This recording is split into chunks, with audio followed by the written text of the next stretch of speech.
But the big story on Action News tonight is Big Bad Bertha barreling her way up the East Coast. She blew by a deserted Myrtle Beach, South Carolina, shoving 8-foot breakers against the boardwalk with wind gusts of 105 miles per hour. Thousands of people in Myrtle Beach lost electricity as tree branches fell on power lines.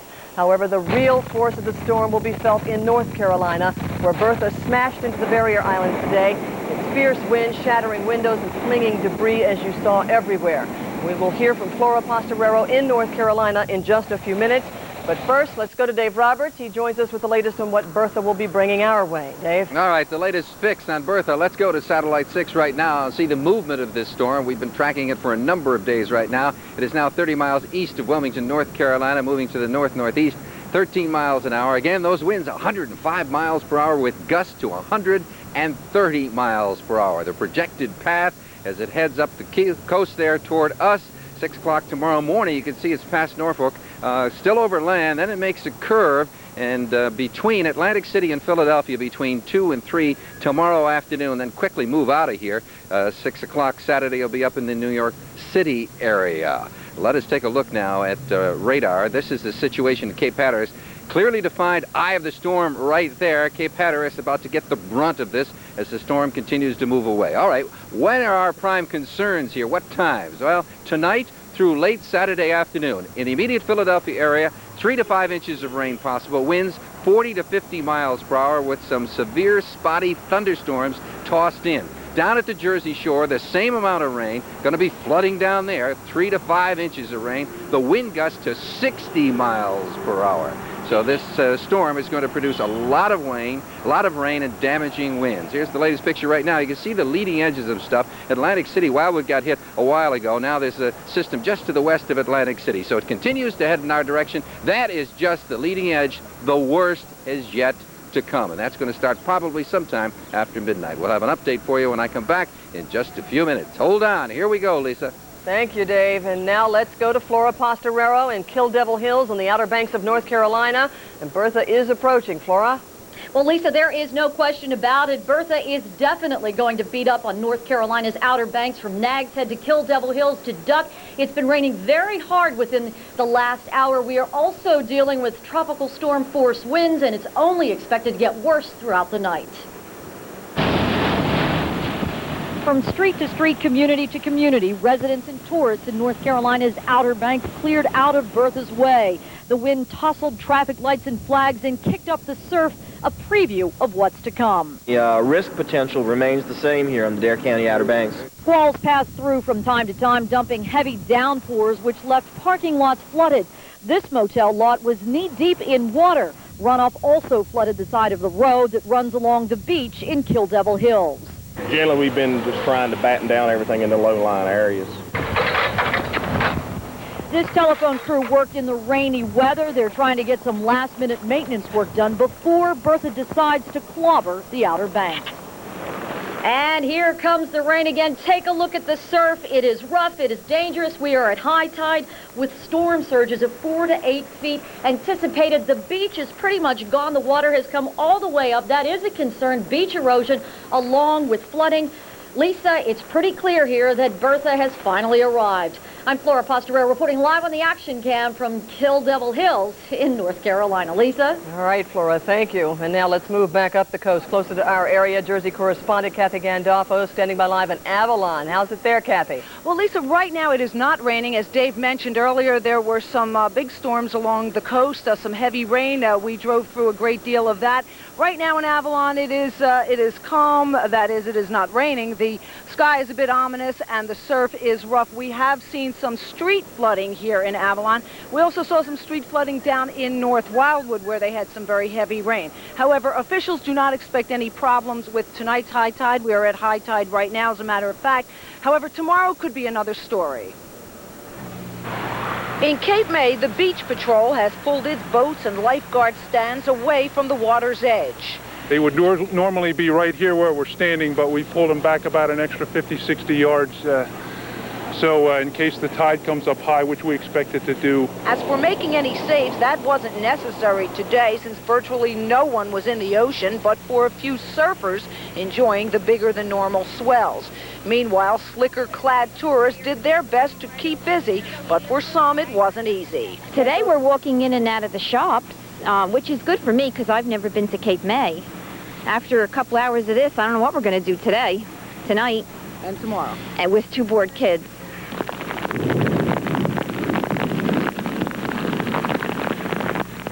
This is how it looked in North Wildwood late this afternoon as thunderstorms hit, unleashing sheets of heavy rain. Now we are back live now in Avalon as you look at the waves breaking against a jetty here at the north end of town, and we are at high tide right now. Again, we have seen some street flooding here in Avalon and down in North Wildwood, and no doubt that's going to be a problem up and down the Jersey Shore. Points. Now we have again some heavy rain coming again tonight and tomorrow when the brunt of the storm will hit, and there could be some problems with tidal flooding then. Officials are keeping their fingers crossed, hoping for the best. Reporting live on the action cam from Avalon, I'm Kathy Gandolfo. Thank you, Kathy. And from New Jersey to Delaware, where the shoreline is getting drenched there as well tonight. The skies opened up early this afternoon in Rehoboth Beach, sending tourists on the boardwalk running for cover. Look at them. But many didn't move fast enough. They got wet. Others didn't seem to mind too much. They took their time. And still others jumped in their cars and headed for home. We'll have more on how Delaware is weathering the storm tonight a little later in the newscast. And of course, we will update the storm track for you tonight at 11 with the very latest from AccuWeather on how much rain Bertha will bring us. Action News will be on the air at 6 a.m. tomorrow morning with a special report and throughout the day as conditions warrant. Also, for those of you with home computers, you may track the storm on the Action News website. That's www.WPVI. It's hard to stand out here. Wind-driven rain.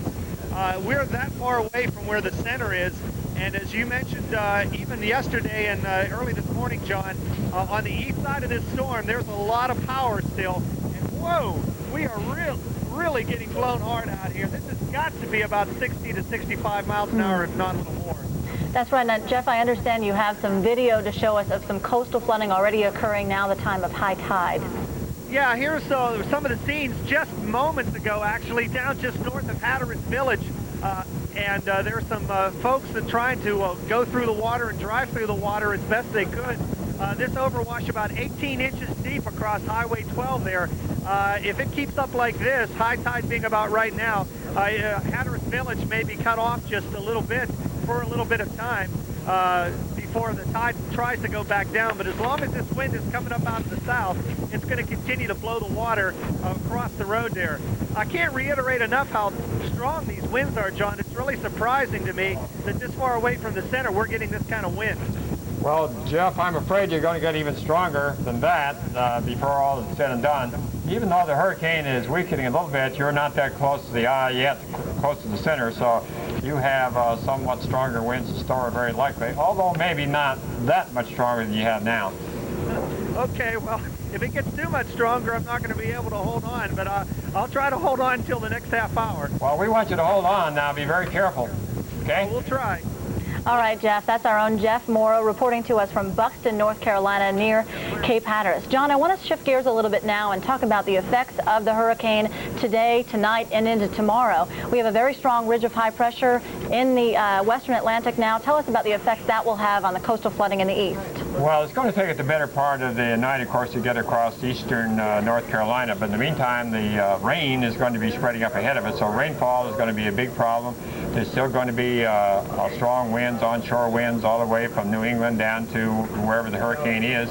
And this is going to cause some problems at high tide. So the main problems up there, it will be windy. It won't be hurricane force winds. It will be tropical storm force winds, something over 39 miles an hour, but not hurricane force. Tidal flooding, that's going to be a problem. Beach erosion, rip currents, people out there, this is right in the height of the summer swimming season up along there, so people have got to be very careful. And perhaps summertime swimmers aren't used to these rip tides, and sometimes we lose more people out there swimming than we do from any other aspect of the tropical storm or the hurricane. That's right. It's certainly a terrible time of the year because a lot of folks have now begun their summer vacations and they're heading out to the Virginia Capes or to the New Jersey shores. So a lot of people really need to be paying close attention to the weather and their surroundings, what's going on in the next 24 hours. And people need to pay attention to what the emergency managers say. I know it's tough to have to leave in your vacation to leave the beach, but if you're ordered to do that or requested to do it, better heed it. That's right. Well, right now we want to toss it to the studio where we do have our own, oh, I don't know who's in there, but Sharon Resulton's in the studio. She's got the forecast through the weekend.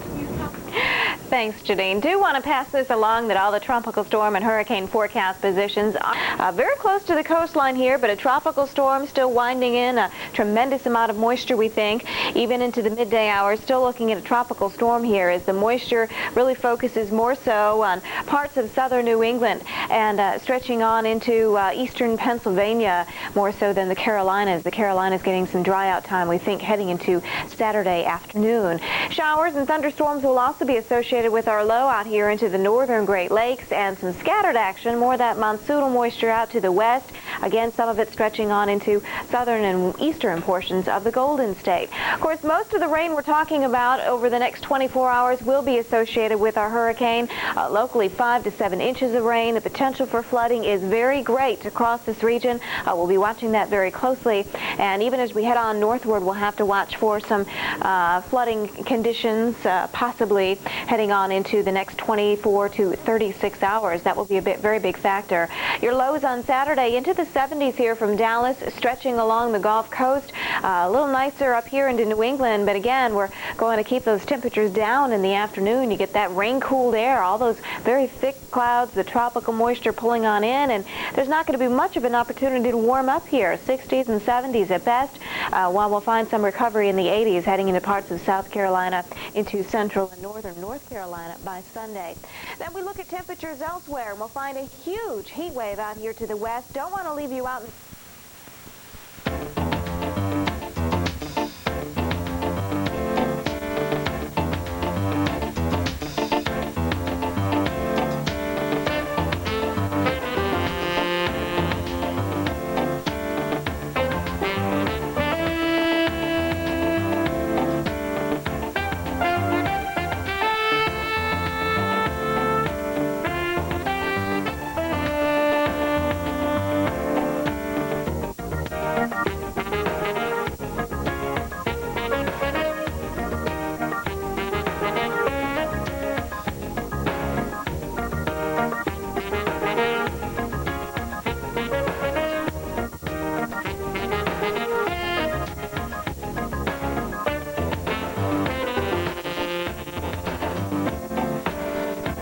together just before it worked its way onshore. After 5 a.m. this morning, it started to get a little bit more organized again. We saw the pressure drop and the winds pick up, and a sure sign that it managed to do a little bit of strengthening there.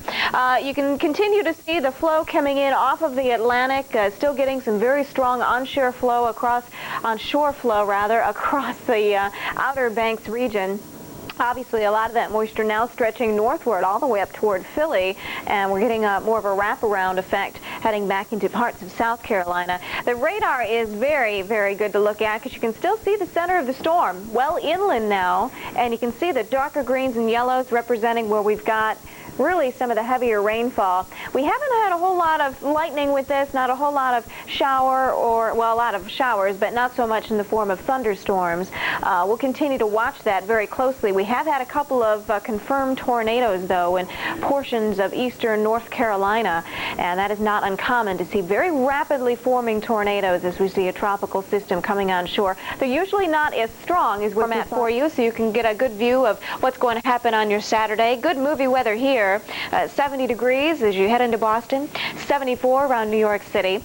You'll find temperatures into the 90s again over much of the deep south. Kind of a steamy afternoon, maybe some of those stray showers. 91 heading out toward, going to find some very heavy range, we think, as we go on into the nighttime hours, and all those dark greens indicating where flood watches are in effect, the potential for flooding as we're expecting a tremendous amount of moisture from Bertha to continue to surge on northward as we head on into Saturday.